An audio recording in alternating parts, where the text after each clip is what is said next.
Imagine the electric buzz of a rivalry that's been simmering for generations. Texas versus Oklahoma. The Red River Showdown, where every play feels like a battle for state pride. Now picture this. The Longhorns clawing their way back from the brink with a decisive 23-6 victory over the 6th-ranked Sooners. But here's where it gets controversial. Is Arch Manning really the next big thing? Or is the hype overshadowing the team's real struggles?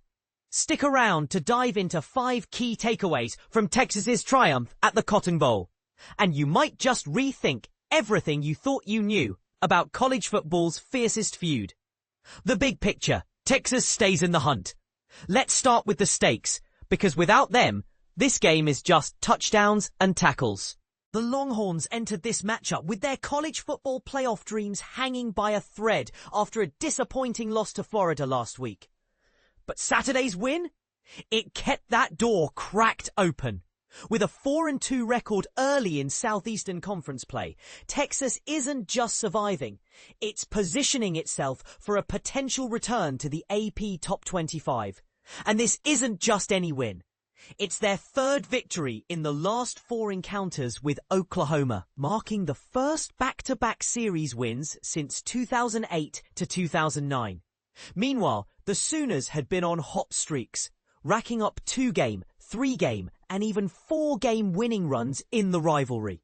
To beginners wondering why this matters, think of it like a long-running family feud.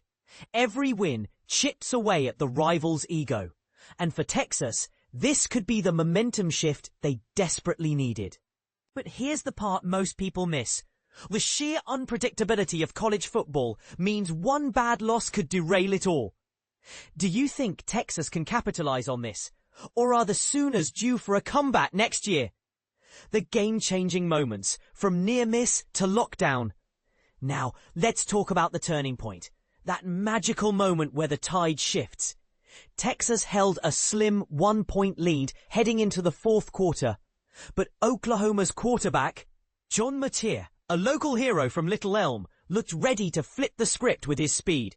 On the 3rd play of the quarter, he bolted down the sideline for a 33-yard gain, inching the Sooners into scoring territory. But wait, the play was erased by a holding penalty on Kent Carson. Then, on the very next snap, Mateer threw a careless interception that Texas cornerback Graceson Littleton snagged. From there, the Longhorns' defense tightened. A 3-and-out, a missed 56-yard field goal by Mason Shipley, and then a bizarre backward pass fumble that cost Oklahoma 13 yards. A punt followed, only for receiver Ryan Niblett to erupt with a 75-yard return touchdown, stretching the lead to 20-6 with just under 10 minutes left. The Sooners' next drive ended in a turnover on downs, sealing Texas's win.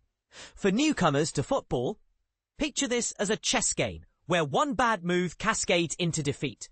Oklahoma's miscues turned a promising comeback into a rout. And this is the part most people miss. How often do small penalties or mental lapses decide college games? It's a reminder that football isn't just about talent, it's about execution under pressure. Controversially, some might argue the refs favored Texas with that holding call. Was it truly a game changer, or just another rivalry bias? I'd love to hear your take in the comments. Quarterback showdown. Manning shines amid Mateer's struggles. The duel at quarterback, Manning versus Mateer. This was billed as a clash of young guns, especially after a week of chatter scrutinizing Arch Manning. But Manning delivered, going 21 for 27 for 166 yards and a touchdown with 0 turnovers. Sure, he had to deal with a shaky offensive line and run game, but he kept Texas in the game with smart decisions. On the flip side, Mateer, back from a thumb injury that sidelined him since September 20th, didn't look sharp. He tossed 3 interceptions, plus near misses for at least 2 more in the second half, and completed just 17 of 31 passes for 167 yards. As a Washington State transfer, he was expected to command the offense, but against Texas, he seemed off his game. For beginners, think of quarterbacks as the team's general. Manning strategized effectively despite adversity, while Mateer fumbled the playbook. But here's where it gets controversial.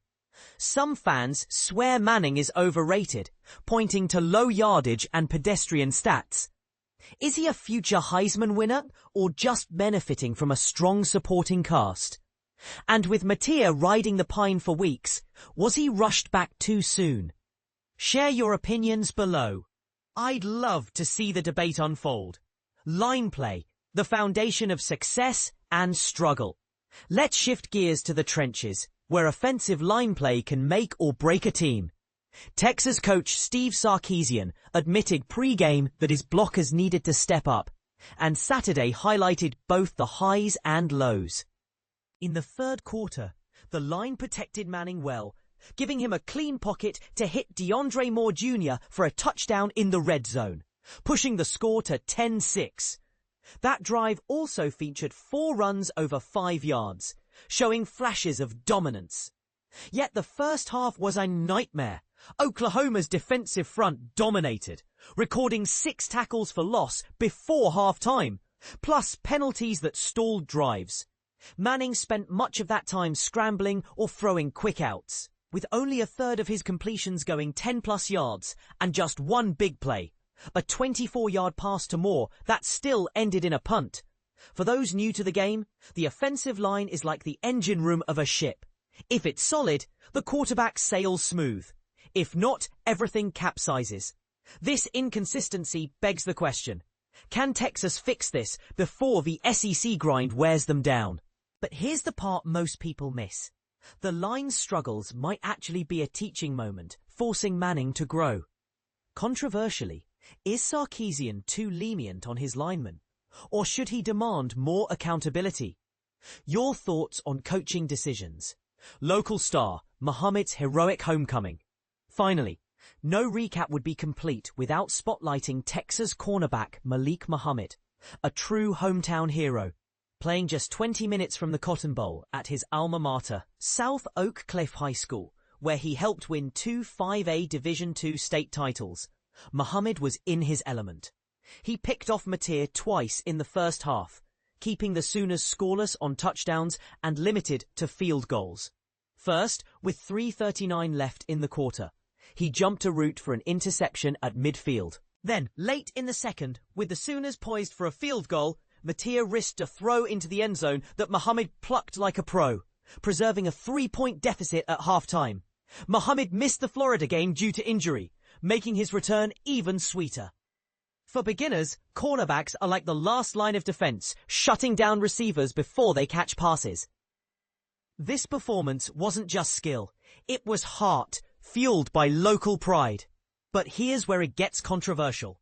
With such a strong showing, is Muhammad underappreciated nationally, or does the Texas spotlight inflate his hype? And in an era where players transfer often, does staying local give him an edge, or just limit his exposure? I'd love for you to weigh in, agree or disagree. In wrapping up, this Texas-Oklahoma clash wasn't just a game, it was a statement. Arch Manning emerged as a composed leader. Mateer faced mounting scrutiny, and the Longhorns' defense stood tall. Yet, lingering questions about the offensive line and quarterback matchups keep the rivalry simmering. What do you think the future holds for these teams? Will Manning live up to the legacy, or is Oklahoma poised for revenge? Share your hot takes in the comments. Let's keep the conversation going.